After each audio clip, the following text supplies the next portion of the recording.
What's up, everybody, and welcome back. It's been a while since I've done a couple videos, but today's going to be a special one here. Been having problems with my rear diff on my 2011 Can-Am 800 Max XTP.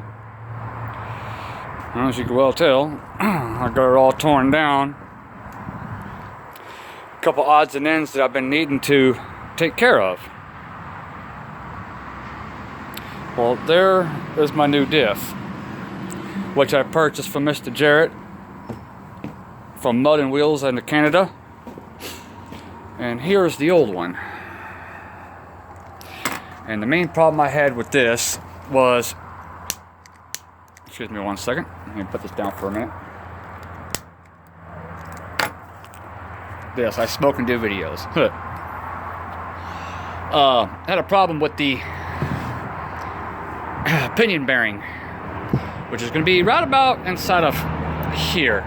It's a small bitty ass needle bearing. If you look at Mud and Wheels video with Jerret, he can surely explain a whole lot better in detail. Well, anyways, don't know the history of this diff, but I've gone as far as replacing bearings, seals. As you can tell, it's actually fairly new. Seals held up pretty good, but I had pinion bearing issues. Well, after beating my head up against a brick wall, I went on ahead and I tore everything down. And this is what I've come up with. So I did the 2.0 from Jerret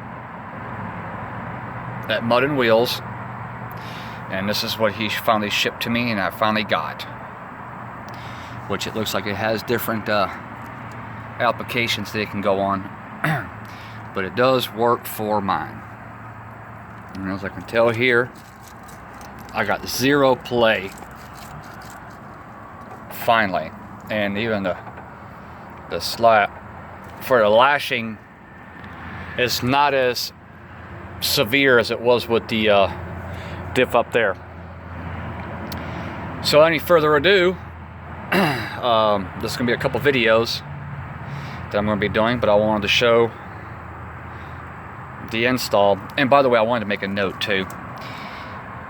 This gentleman takes a lot of time with putting these diffs together, and when you get them, spend the extra time and change out this. This is, well, this is dirty right now. This is the sleeve that goes over the input shaft. Well, output shaft into the input.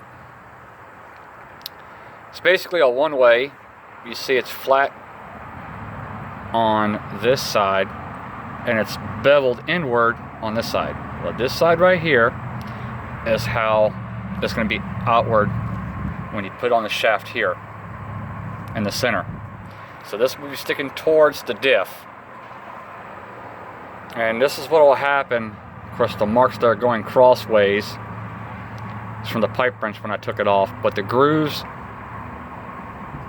following it around, this is what will cause seal failure and leakage and getting water into the diff. I don't recall if Jerret if he explained that, but spend the extra dollars, guys. Change that part while you're inside here, because when you have new seals and everything, you might as well just do it right. Don't beat it with a big ass hammer. Get like a dead blow, or a good press, and you can get it pressed on. Nothing to it. Of course, I did my little old school, but it worked out fabulous. And when you go to slide everything on, of course, this bolt right here, this bolt here is the 4 main that holds the structure on. Then you got the 2 down here, the small bitty ones. Okay. So you slide the diff in, you're kind of at the same time.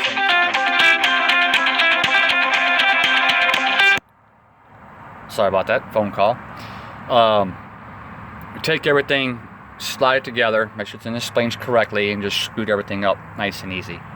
Did this by myself. It's really not too hard. It can be a booger. And then this here will go on when you put the 2 bottom bolts in and the 2 on each side on the bottom. We'll be back with part 2 as we start putting everything back together.